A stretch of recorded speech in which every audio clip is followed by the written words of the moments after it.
Ultra Reddit presents. What are some things you'd only know by growing up poor? I grew up pretty poor, too. Single wide trailer in a swamp in the south, lots of deer meat and beans. Since we couldn't afford the grocery store, we went without electricity and running water for a little bit because we couldn't afford the connections to the lines. Your example is one of the things that bothers me most about politics here in the US. But it happens in a similar fashion all over the world. Politicians convince poor black people that white people are completely against their success, and convince poor whites that if the government continues programs for the poor, hordes of minorities will continue to abuse those programs, like Reagan's welfare queen narrative. But for some reason it's conveniently kept quiet that the edited, largest number dollars in social welfare programs go to white children and white women. Poor whites vote to cut programs thinking they're not the ones abusing programs, so they should be able to continue to get assistance, but now have a harder process to navigate the system as a result of the load of crap they were sold. I keep hoping one day that poor folks of all races will realize they all have more in common with each other than they have in common with the rich old guys in Washington making their lives harder. If that ever happens, true change could happen in this country. It really baffles me how people don't realize that others can be poor. When I was applying to be an RA in college, at a notoriously rich school, we had a group interview activity where we had to line up along a wall depending on how much we agreed or disagreed with a particular statement, and then defend our opinion. One of the statements was there is economic diversity at this school. I was the only person who went to the agree side, which wasn't too unexpected considering like 50% of students at my school didn't even fill out the FAFSA. But what got me was when one of the girls on the other side said, "I think I can safely speak for everyone here and say that none of us need financial aid to attend this school. No poor students can afford to go here." The way she said it felt very pseudo-progressive, like she was aware that there are a lot of rich students at the school but was completely unaware of poor students. Sorry for the long tangent, just a weird experience I had that made me feel very out of place and unseen at the time. I'm hungry, drink some water. We were probably the best hydrated children at school but I think the thing I appreciate most is the independence I've gained, through fixing things to keep them going or from just not wanting to ask my parents for help when I know they're struggling too. Edit. Thank you to the kind Redditor for the platinum. I'm comparatively new to Reddit and have never received a medal before, so forgive me if I'm going against protocol. Wow. I didn't expect this to resonate with so many people, but I've just read through everyone's comments. You're all beautiful, strong, and resourceful people, and you deserve the world. I wish you all the best in breaking free from this destructive cycle. It is possible, and if my best wishes can do anything, then it will be possible for you.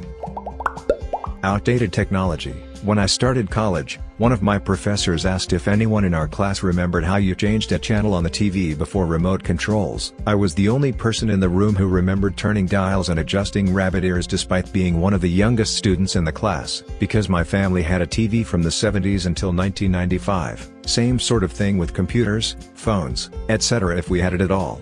We got something much later than anyone else, after it got cheaper, and bought used. I got my first computer in 1999. It had Windows 3.1 and that was what I used until I was able to use my financial aid to get a new PC tower for college.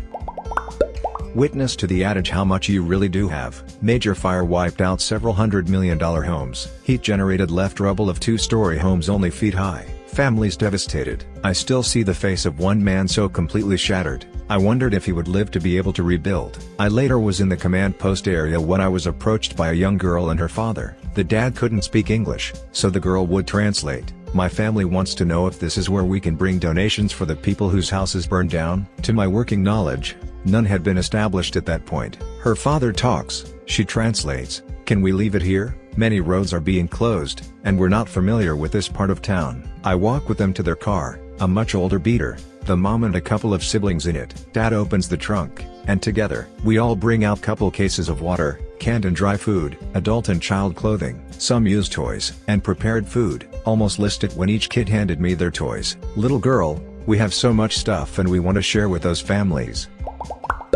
What it's like to be told you think you're just better than us because my mom valued education and prioritized it so we could do better for ourselves. Going into pawn shops to find the things your aunt stole from you and pawned to get drug money. Knowing which family members you had to hide medicine, your purses, and other valuables from when they would visit. The embarrassment of whipping out the Monopoly money food stamps. The taste of government peanut butter. What it's like to use the same bathwater as your siblings because running a new tub of water is a waste. The excitement of a trip to the day-old bread store. The ubiquitousness of the concept of need versus want. What it's like to sit at the dinner table emptying piggy banks to help your mom pay bills, holding your mom quietly the, amazingly few, times she'd break down crying at the end of the day. This speaks volumes to me. When my sister and I were growing up before the age of 10, we were pretty bad off. Though we never knew it.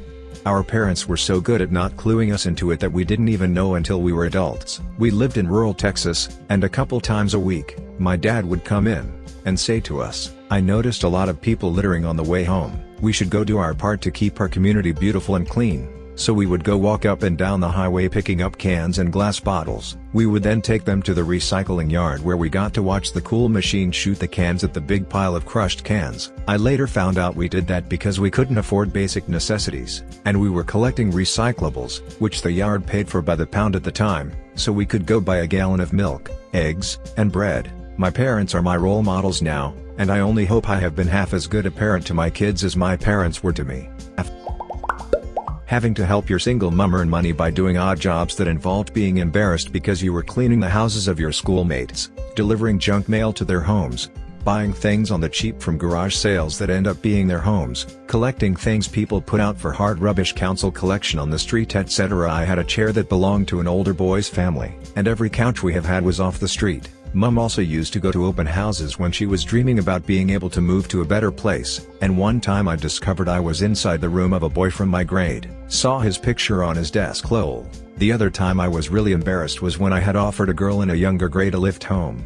We had to do Tetris to fit her in the car. There were 20 plus packs of 36 roll toilet paper Mom had gotten on a massive sale from a factory outlet because they had packaging damage / were squashed. We were 3 girls and Mom in the house. We went through a lot of loo roll lol. Mom, I feel this. My mom cleaned houses and would sometimes take me with her. One day she was admitted to hospital for depression, so my dad dropped me off to clean the house she was due to do. I was halfway through when the homeowner, the mother of a wealthier kid from my school, walked in asking what was going on. I told her straight and she was gracious enough to let me finish the job and paid me, but I don't recall us ever going there again. I definitely knew not to ask for things growing up too. Recall staying with my uncle once. He and my aunt had no kids and loved to treat us. One day we were with him at the shop when he checked his lotto and he'd won a nice chunk of cash. Said we could have anything we wanted from the ice cream freezer, crisps, anything. I made my little bro pick the cheapest ice cream even though I knew it wasn't the one he wanted, as that was just what you did. Sorry little bro for ruining your ice cream fantasy.